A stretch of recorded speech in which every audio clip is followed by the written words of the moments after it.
Hello दोस्तों, स्वागत है आपका हमारे यूट्यूब चैनल मरीन वर्ल्ड में। दोस्तों, आज के इस वीडियो में मैं आपको बताऊंगा कनाडा के इतिहास और इससे जुड़ी महत्वपूर्ण जानकारी के बारे में। दोस्तों, इस वीडियो में आगे बढ़ने से पहले मैं आपसे रिक्वेस्ट करना चाहूँगा कि अगर आपने अभी तक मेरा चैनल सब्सक्राइब नहीं किया है तो इसे ज़रूर सब्सक्राइब कर लीजिएगा और अगर वीडियो अच्छा लगे तो इसे शेयर ज़रूर कीजिएगा। तो चलिए दोस्तों, इस वीडियो को स्टार्ट करते हैं। कनाडा कम जनसंख्या वाला देश है।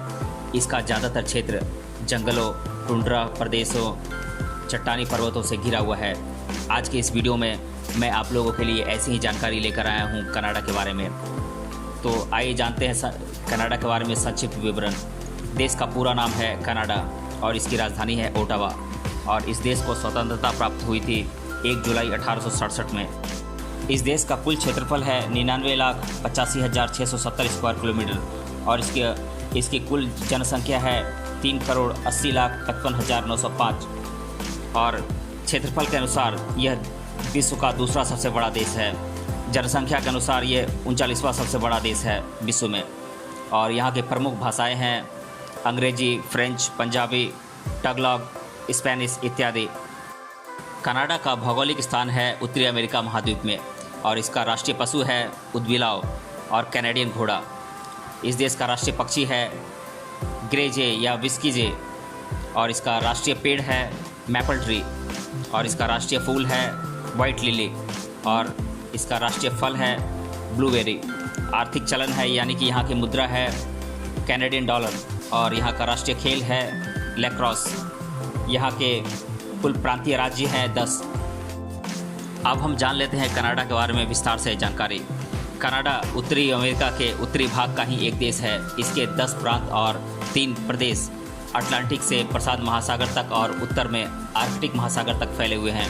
कनाडा 9.98 मिलियन स्क्वायर किलोमीटर के क्षेत्रफल में बसा हुआ देश है, जो इसे क्षेत्रफल की दृष्टि से दुनिया का दूसरा सबसे बड़ा देश और ज़मीनी भाग में दुनिया का चौथा सबसे बड़ा देश बनाता है। यूनाइटेड स्टेट्स के साथ कनाडा की बॉर्डर दुनिया की सबसे लंबी ज़मीनी बॉर्डर में से एक है। जलवायु, देश की जलवायु ज़्यादातर शीत है यानी कि ठंडी है, लेकिन देश का दक्षिणी भाग गर्मियों में ज़्यादा गर्म रहता है। 36 मिलियन की जनसंख्या में 80% लोग शहरी इलाकों में दक्षिणी शहरों में रहते हैं। कनाडा की राजधानी का नाम ओटावा है, जिसका सबसे विकसित शहर टोरंटो है और साथ ही देश के मुख्य शहरी इलाकों में Montreal, Vancouver, Edmonton, Calgary, Quebec City, Winnipeg और हैमिल्टन का समावेश है। कनाडा में सदियों से बहुत से आदिवासी लोग बसे हुए थे। 16वीं शताब्दी के शुरू में ब्रिटिश और फ्रेंच इस जगह पर अपना अधिकार जमाना चाह रहे थे, जिसके चलते 1537 ईस्वी में सर्वप्रथम फ्रेंच ने कॉलोनी ऑफ कनाडा की स्थापना की। बहुत से संघर्षों के परिणाम स्वरूप यूनाइटेड किंगडम ने इस पर अपना अधिकार जमा ही लिया और ब्रिटिश उत्तरी अमेरिका के कुछ प्रदेशों को खो भी दिया था। 18वीं शताब्दी के अंत में कनाडा की गिनती मुख्यतः विशाल भौगोलिक दृष्टि से की जाती थी। ब्रिटिश उत्तर अमेरिका एक्ट के अनुसार 1 जुलाई 1867 को कनाडा की कॉलोनी न्यू ब्रुंसविक और नोवा स्कॉटिया को आपस में मिलाकर कनाडा के संघीय अधिराज्य की स्थापना की गई। इससे प्रांतों में वृद्धि होने लगी और आत्मशासी सरकार के अधीन वर्तमान 10 प्रांतों और 3 प्रदेशों को मिलाकर वर्तमान कनाडा की रचना की गई। 1931 में कनाडा ने यूनाइटेड किंगडम से वेस्टमिंस्टर के कानून के साथ पूरी तरह से आज़ादी हासिल कर ली और जब कनाडा एक्ट 1982 को हटाया गया तब देश में संप्रभुता का भी आगमन हुआ और कनाडा के यूनाइटेड किंगडम की संसद पर निर्भर रहने की प्रथा का भी अंत हुआ। कनाडा एक संघीय संसदीय लोकतंत्र और संवैधानिक राजतंत्र वाला देश है, जिसमें क्वीन एलिजाबेथ द्वितीय राज्य की मुखिया बनी थी। संघीय स्तर पर देश आधिकारिक रूप से द्विभाषी है। यह दुनिया के सर्वाधिक जातीय विविधता और बहुसंस्कृति वाले देशों में से एक है, जहां विदेशों से बड़ी मात्रा में लोग आते हैं। देश की आधुनिक अर्थव्यवस्था दुनिया की 11वीं सबसे बड़ी अर्थव्यवस्था में से एक है, जो मुख्यतः प्रचुर मात्रा में पाए जाने वाले प्राकृतिक संसाधन और अंतर्राष्ट्रीय स्तर पर फैले अपने व्यापार पर निर्भर करती है। कनाडा के यूनाइटेड स्टेट्स के साथ काफ़ी अच्छे संबंध हैं और इसका असर हमें मुख्यतः देश की अर्थव्यवस्था और संस्कृति में दिखाई पड़ता है। यह एक विकसित देश है और प्रति व्यक्ति आय में इसका स्थान दुनिया में 10वां और मानव विकास सूचकांक में इसका स्थान दुनिया में 9वां है। सरकारी पारदर्शिता, नागरिक स्वतंत्रता, जीवन की गुणवत्ता, आर्थिक स्वतंत्रता और शिक्षा के मामले में कनाडा अंतर्राष्ट्रीय स्तर पर बहुचर्चित देशों में से एक है। कनाडा कॉमनवेल्थ राष्ट्र के राष्ट्रमंडलीय दायरे का सदस्य है और फ्रैंकोफोनी का सदस्य और बहुत सी अंतर्राष्ट्रीय और अंतर सरकारी संस्थाओं और समूहों का भी भाग है, जिसमें मुख्य रूप से यूनाइटेड नेशन, उत्तरी अटलांटिक ट्रीटी यानी कि North Atlantic Treaty Organization NATO, G8, Group of 10, G20, North American Free Trade Agreement और Asia Pacific Economic Cooperation Forum शामिल है। अब आइए हम जान लेते हैं कनाडा के कुल राज्यों के बारे में। विश्व के सबसे बड़े क्षेत्रफल विस्तार वाले देशों में रसिया के बाद कनाडा का दूसरा नंबर आता है, जिसमें इस देश के अधिकतर भूभाग पर कुल क्षेत्रफल की तुलना में अल्पतम आबादी यानी कि सबसे कम आबादी बसती है। इसी के कारण प्रशासनिक व्यवस्था के लिए इतने बड़े देश में मात्र 10 प्रांत और 3 अन्य प्रमुख प्रशासनिक क्षेत्र बनाए गए हैं, जिनके नाम मैं एक एक कर आप लोगों को बता देता हूँ। तो ये राज्य हैं British Columbia, New Brunswick, Newfoundland and Labrador, Manitoba, Nunavut, Ontario, Alberta, North West Territory, Saskatchewan, Quebec, Nova Scotia, Prince Edward Island, Yukon.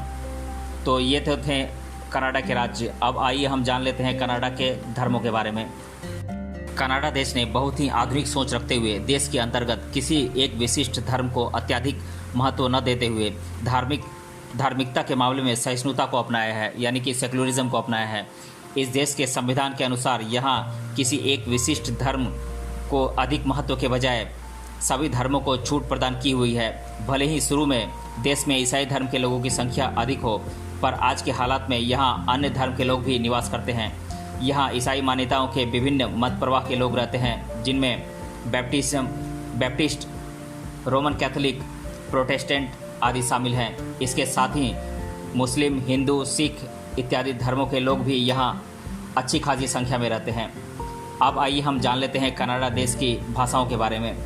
भाषाओं के मामले में इस देश में आपको कुछ हद तक विविधता नज़र आएगी, क्योंकि दुनिया के विभिन्न देशों के लोग यहाँ आकर बस गए हैं, तो उनकी विभिन्न भाषाएं यहाँ आमतौर पर मौजूद हैं। यहाँ के प्रमुख भाषाओं में अंग्रेजी, फ्रेंच, स्पेनिश, जर्मन, अरबी, पंजाबी, टगलॉग, इटालियन, चाइनीज़ आदि शामिल हैं। इनमें से फ्रेंच और अंग्रेजी भाषा का आधिकारिक तौर पर प्रयोग किया जाता है।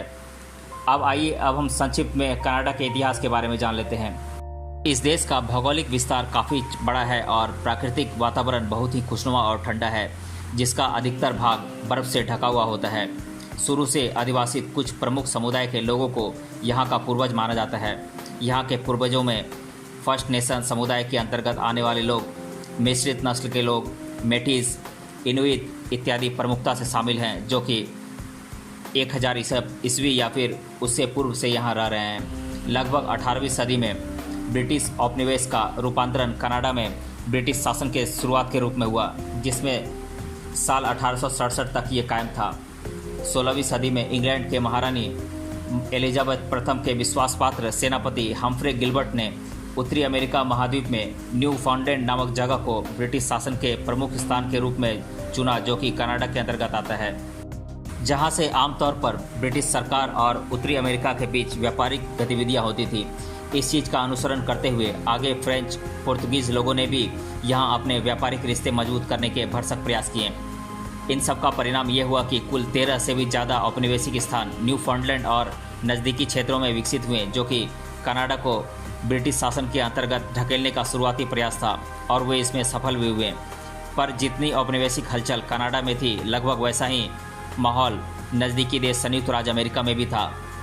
पर अमेरिका की राज्य क्रांति और ब्रिटिश शासन को वहाँ के आम जनता का विरोध, इसने माहौल को और भी ज़्यादा गर्मा दिया था। लगभग सभी पड़ोसी मुल्क ब्रिटिश औपनिवेशीकरण का पुरजोर विरोध कर रहे थे, जिसमें अमेरिका के साथ कनाडा पूरे मजबूत इरादों के साथ खड़ा था। इसका नतीजा ये हुआ कि उत्तरी अमेरिका महाद्वीप में ब्रिटिश औपनिवेशीकरण को कुछ देशों से बर्खास्त किया गया। साथ में सीमा सुरक्षा हेतु नए समझौते भी तैयार हुए, जिसमें आगे संयुक्त राज्य अमेरिका और कनाडा के बीच भी सीमा समझौता करार हुआ और स्वतंत्र सीमाएं निर्मित हुईं। दुनिया की सर्वाधिक अंतर की सीमा रेखा कनाडा और संयुक्त राज्य अमेरिका के बीच में मौजूद है, जिसे 49th पैरेलल लाइन के नाम से जाना जाता है।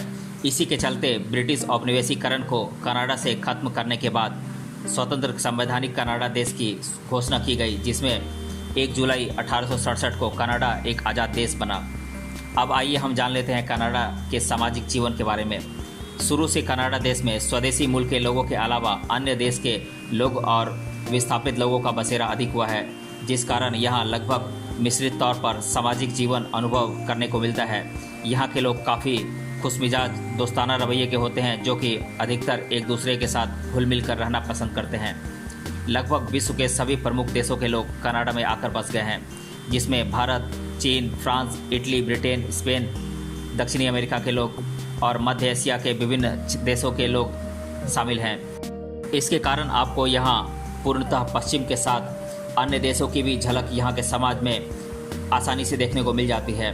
ईसाई धर्म के साथ साथ अन्य धर्मों के प्रार्थना स्थल भी यहाँ पर मौजूद हैं, जिसमें भारत के वैष्णव पंथ और सिख मान्यताओं के उपासक यहाँ मौजूद हैं। आपको यहाँ भगवान श्री कृष्ण के सुंदर मंदिर टोरंटो और अन्य शहरों में देखने को मिल जाएंगे। नौकरी और व्यवसाय से जुड़े कामों के साथ साथ ज़्यादातर यहाँ के लोगों का वक्त पार्टी, घूमना फिरना, खाना पीना, नाच गाना, पारिवारिक गतिविधियों में गुजर जाता है। दोस्तों, आज का ये वीडियो काफ़ी लंबा होने वाला है। आज के वीडियो में हम इतना ही रहने देते हैं। अगले वीडियो में हम जानेंगे कनाडा की संस्कृति और परंपरा के बारे में, यहाँ के प्रमुख भोजनों के प्रकार के बारे में, यहाँ के प्रमुख पर्यटन स्थलों के बारे में और भी बहुत सारी चीज़ों के बारे में जानेंगे। आज के वीडियो में बस इतना ही। मिलते हैं अगले वीडियो में इसके पार्ट सेकंड के साथ। तब तक के लिए धन्यवाद।